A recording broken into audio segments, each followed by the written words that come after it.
Hi friends, welcome back to my channel. ఈరోజు video వచ్చేసి sea food తినే వాళ్ళకి ఫిష్తో చేసిన వంటలంటే ఎంత స్పెషల్ అన్నది నేను సెపరేట్గా మీకు చెప్పనవసరం లేదు. అందుకే సీ ఫుడ్ లవర్స్ కోసం నేను బెంగాల్లో ఉన్నప్పుడు నేర్చుకున్న ఒక Bengali famous fish recipe fish పాటూరీని చేసి చూపించబోతున్నా. సో ఫ్రెండ్స్, ఫిష్ పాటూరీకి కావలసినవేంటో దీన్ని మనం ఎలా చేయాలో చూద్దాం. ఫిష్ పాటూరీ మసాలా కోసం కావలసిన పదార్థాలన్నీ ఇక్కడ ఉన్నాయి. ఫిష్ పాటూరీ కోసం ముందుగా ఒక మసాలాని ప్రిపేర్ చేసుకుందాం.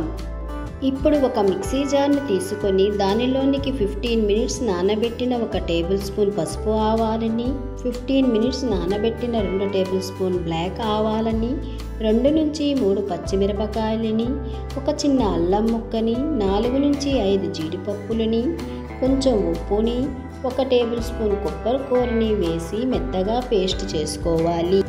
ఇలా మెత్తగా పేస్ట్ చేసుకున్న మస్టర్డ్ పేస్ట్ని ఒక బౌల్లోకి తీసుకోండి.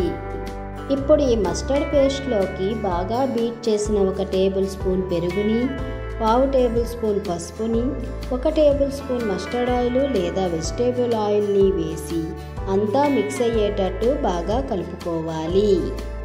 ఇప్పుడు బాగా క్లీన్ చేసి పెట్టుకున్న ఫిష్ పీసెస్కి మనం తయారు చేసుకున్న ఆవముద్దని అప్లై చేసి 15 మినిట్స్ వరకు పక్కన పెట్టుకోండి. ఫిష్ పాటూరీ కోసము నేను రోహు ఫిష్ని వాడుతున్నా. ఈ ఫిష్ కర్రీ కోసము మనము అరటి ఆకుల్ని తీసుకోవాలి.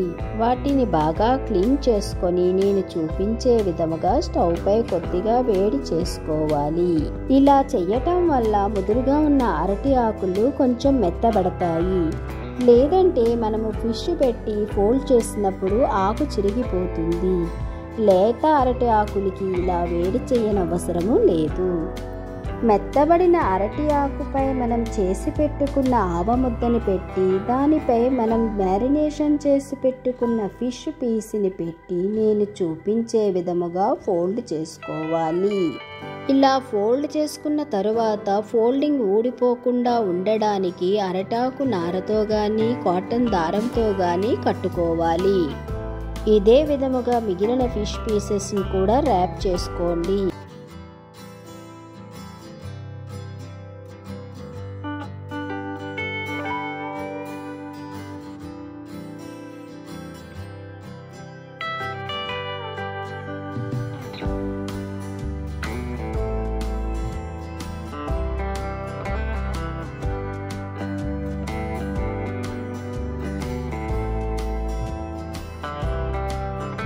అరటి ఆకులో ర్యాప్ చేసుకున్న ఫిష్ పీసెస్ని స్టీమ్ చేసుకోవడం కోసం ఇలా హోల్స్ ఉన్న గిన్నెని తీసుకొని దానిలో ర్యాప్ చేసిన ఫిష్ పీసెస్ని పెట్టుకోండి.